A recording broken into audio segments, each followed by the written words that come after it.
نحمده ونصلي على رسوله الكريم اما بعد فاعوذ باللہ من الشیطان الرجیم بسم اللہ الرحمن الرحیم۔ آج 9 نومبر بروز بدھ یوم اقبال ڈے منایا جا رہا ہے، جس میں پاکستان نظریاتی پارٹی کے تمام دوستوں نے علاقہ حتیجی احمد و تحصیل احمد پور شرقیہ و ضلع بہاولپور کے تمام غیور نوجوانوں نے شرکت کی۔ آج میں ان سے مخاطب ہوں۔ محترم سامعین، پاکستان نظریاتی پارٹی کی جانب سے پاکستان نظریاتی پارٹی کی نمائندگی کرتے ہوئے اپنے تمام دوستوں سے مخاطب ہوں۔ قاری محمد یونس، سوشل میڈیا ہیڈ احمد پور شرقیہ۔ پاکستان نظریاتی پارٹی ابھی اپنے موضوع کی طرف آنے لگا ہوں۔ محترم سامعین، علامہ اقبال ایک موحد آدمی تھے۔ اکثر علامہ اقبال چونکہ ڈے ہے اور اس پر ہم نے بات کرنی ہے۔ علامہ اقبال ایک موحد آدمی تھے۔ اکثر انہوں نے جو اشعار لکھے پڑھے، عشاق بازی سے ہٹ کر توحید پرستی پر کہے اور مسلمانوں کو غلامی سے نجات دلانے کے لیے انہوں نے یہ اشعار کہے۔ ان کے اندر بہادری کی خوبیاں موجود تھی۔ کافی اگر ان کے اوپر کچھ باتیں کی جائیں تو کافی ٹائم لگ جائے گا، اس وجہ سے طوالت سے ہٹ کر مختصر کروں گا اپنے بیان کو۔ ایک شاعر کہا ہے انہوں نے محمد عربی صلی اللہ علیہ وسلم کی تعریف میں کہ محمد سے وفا تو نے تو ہم تیرے ہیں، کہ محمد سے وفا تو نے تو ہم تیرے ہیں، یہ جہاں چیز ہے کیا یہ لوح و قلم ہم تیرے ہیں۔ گرامی قدر، علامہ اقبال ایک عظیم شاعر، بلند پایہ کے مفکر اور باکمال صفت کے انسان تھے۔ ایک عظیم عاشق رسول بھی تھے۔ عشق رسول آپ کی رگ رگ میں لہو بن کر دوڑ رہا تھا۔ مغرب کی تعلیم بھی اس جذبے کو کم نہ کر سکی۔ مجھے جلوہ دانش فرنگ ہے، میری آنکھ کا خاک مدینہ و نجف ہے۔ آپ نے پوری امت مسلمہ کو پھر سے ایک ہونے کی تلقین کی اور اپنی شاعری کے ذریعے امت محمدیہ کو اتحاد، یگانیت، وحدانیت، بیداری کی شکل دی۔ ایک ہوں مسلم، پھر ایک اشعار کہا، ایک ہوں مسلم حرم کی پاسبانی کے لیے نیل کے ساحل سے لے کر تاب خاں کا شغر۔ اللہ پاک ان پہ رحمت فرمائے اور ان کے صدقے ہماری بھی مغفرت فرمائے۔ جناب، میں اپنے ابھی موضوع کی طرف آنے لگا ہوں۔ ہم سیاستدانوں کی مخالفت نہیں کرتے، ہم اپنے غریب اور لاچار لوگوں کی مدد اور نصرت کے لیے اٹھ کھڑے ہیں۔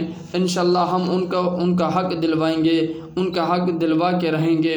غریب ہی کیوں چکی میں پیسا جا رہا ہے، غریب ہی کیوں عدالتوں کے چکر لگا رہا ہے، غریب ہی کیوں تھانوں اور کچہریوں میں اپنے گھر کو لٹوا رہا ہے۔ غریب کا اس ملک میں کوئی حق نہیں کہ وہ اپنا حق بیان کر سکے۔ غریب کے پاس اعلیٰ تعلیم حاصل کرنے کے لیے پیسہ نہیں ہے، غریب کے پاس علاج کرنے کے لیے پیسہ نہیں ہے، غریب اپنی بیٹی اور بیٹیوں کی شادیاں نہیں کر سکتا، ان کے وزن نہیں اٹھا سکتا اور یہ وزن اٹھانے کے لیے ترستا رہتا ہے۔ کیوں اس نے اس ملک میں ووٹ نہیں دیا؟ وہ کلمہ گو نہیں ہے کیا؟ وہ تمہاری طرح انسان نہیں ہے؟ ڈاکٹروں کے پاس جائے، ان کی فیسیں علیحدہ، دوائی کے پیسے علیحدہ، اور وہاں رہنے کے لیے علاج کروانے کے لیے اگر ان کے پاس سے کمرے لیے جائیں، ان کے بھاری رقم ادا کرنے کے لیے ان کے پاس پیسے نہیں، ان کے پیسے علیحدہ ہوں گے۔ سرکاری ہسپتالوں میں ڈاکٹروں کی منمانی، سرکاری دفتروں میں افسروں کی منمانی، ٹریفک پولیس کی روڈوں پہ منمانی اپنی جگہ، یہ سب غریب کے ساتھ حسن سلوک نہیں، بد سلوکی کیوں؟ امیر آدمی ہسپتالوں میں کامیاب، سفارشی ہر جگہ کامیاب، صرف غریب ہی کیوں مظلوم؟ یہ پارٹی نوجوانوں کی پارٹی ہے اور نوجوان ہی اس پارٹی کو چلائیں گے، اپنا مستقبل کو سنواریں گے۔ پارٹی ہر اس آدمی کو ٹکٹ نہیں مہیا کرتی جو پہلے کسی سیاسی جماعت میں الیکشن لڑ چکا ہو، کیونکہ وہ بعد میں دوغلا پالیسی اختیار کر سکتے ہیں۔ اس لیے انہوں نے اس پارٹی کا یہ مشن، اس پارٹی کا قانون یہ رکھا ہے کہ ہم اس آدمی کو ٹکٹ دیں گے جو پہلے کسی سیاسی پارٹی کے ساتھ شریک نہ ہوا ہو۔ علامہ اقبال فرماتے ہیں، ہوس نے کر دیا ہے ٹکڑے ٹکڑے نوع انسان کو، ہوس نے کر دیا ہے ٹکڑے ٹکڑے نوع انسان کو، اخوت کا بیان ہو جا، اخوت کا بیان ہو جا، محبت کی زبان ہو جا۔ جمہوریت کے لیے جو قوم یا لوگ جہاں اکثریت میں ہوں وہاں ان کو ان کے حقوق دیے جائیں، اور تھوڑی سی مخلوق ہے وہ اکثریت میں اور وہ عدالتوں میں اور لیڈر بنے بیٹھے ہیں۔ سرکی قوم اکثر بے یار و مددگار کیوں پھر رہی ہے؟ لوگ کہتے ہیں کہ اسلام کے نام سے سیاست کرتے ہیں، اکثریت بھی مسلمانوں کی ہے، اگر کسی کا باپ فوت ہو جائے، اکثریت بھی مسلمانوں کی ہے تو مسلمان ہی اس ملک میں اپنی سیاست بھی کریں گے اور اپنے حق بھی لے جائیں۔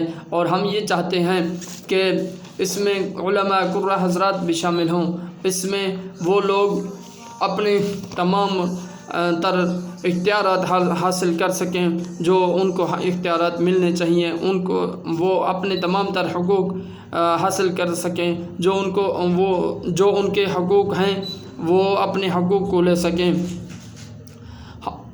آج ہم دیکھتے ہیں برادران اسلام دنیا میں ہم قرآن اور قرآن کے ساتھ ہمارا سلوک کیا ہے؟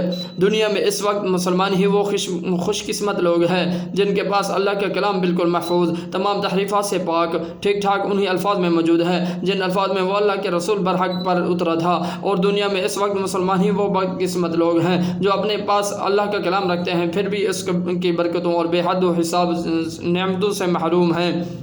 قرآن اس کے پاس اس لیے بھیجا گیا کہ اس کو پڑھیں، سمجھیں، اس کے مطابق عمل کریں، اس کو لے کر خدا کی زمین پر خدا کے قانون کی حکومت قائم کر دیں۔ والدین کو عزت و طاقت بخشنے آیا تھا، وہ انہی زمین پر خدا کا اصلی خلیفہ بنانے آیا تھا، اور تاریخ گواہ ہے جب انہوں نے اس کی ہدایت کے مطابق عمل کیا تو اس نے ان کو دنیا کا امام پیشوا بھی بنا دیا، مگر اب دنیا کے ہاں ان کا مصرف اس کے سوا کچھ نہیں رہا۔ گھر میں اس کو رکھ کر جن بھوت بگیں، اس کی آیاتوں کو لے کر گلے میں باندھیں اور گھول کر پئیں اور محض ثواب کے لیے بے سمجھے بوجھے پڑھ لیا کریں۔ اب یہ اس سے اپنی زندگی کے معاملات میں ہدایت نہیں مانگتے، اس سے نہیں پوچھتے ہمارے عقائد کیا ہونے چاہیے، ہمارے عمل کیا ہونے چاہیے، ہمارے اخلاق کیسے ہونے چاہیے، ہم لین دین کس طرح کریں، دوستی اور دشمنی میں کس قانون کی پابندی کریں، خدا کے بندوں کے اور خود اپنے نفس کے حقوق ہم پر کیا ہیں اور انہیں ہم کس طرح ادا کریں، ہمارے لیے یہ حق کیا ہے اور باطل کیا ہے، اطاعت ہمیں کس کی کرنی چاہیے، نافرمانی کس کی کرنی چاہیے، تعلق کس سے رکھنا چاہیے اور کس سے نہ رکھنا چاہیے، ہمارا دوست کون ہے اور دشمن کون ہے، ہمارے لیے عزت اور فلاح کیا ہے، نفع کس چیز میں ہے اور ذلت اور نامرادی کے نقصان کس چیز میں ہے۔ یہ ساری باتیں اب مسلمانوں نے قرآن سے پوچھنی چھوڑ دی ہیں۔ اب یہ کافروں اور مشرکوں اور گمراہ اور خود غرض لوگوں سے اور خود اپنے نفس کے شیطانوں سے ان باتوں کو پوچھتے ہیں اور ان کے کہے پر چلتے ہیں۔ اس لیے خدا کو چھوڑ کر دوسروں کے حکم پر چلنے کا جو انجام ہونے چاہیے وہی ان کا ہوگا۔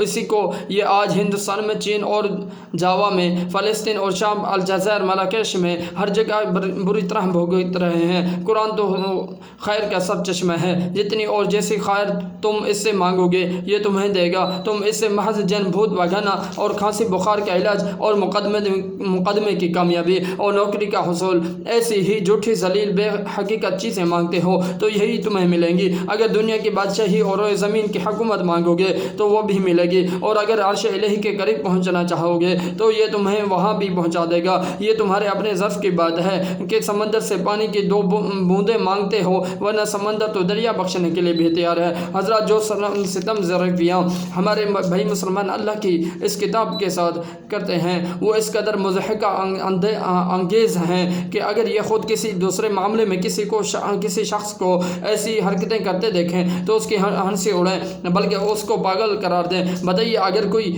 شخص حکیم سے نسخہ لکھوا کر لائے اور اسے کپڑے میں لپیٹ کر گلے میں باندھ لے یا اسے پانی گھول کر پی جائے تو آپ کیا کہیں گے؟ آپ کو اس پر ہنسی نہ آئے گی، آپ اسے بے وقوف نہ سمجھیں گے۔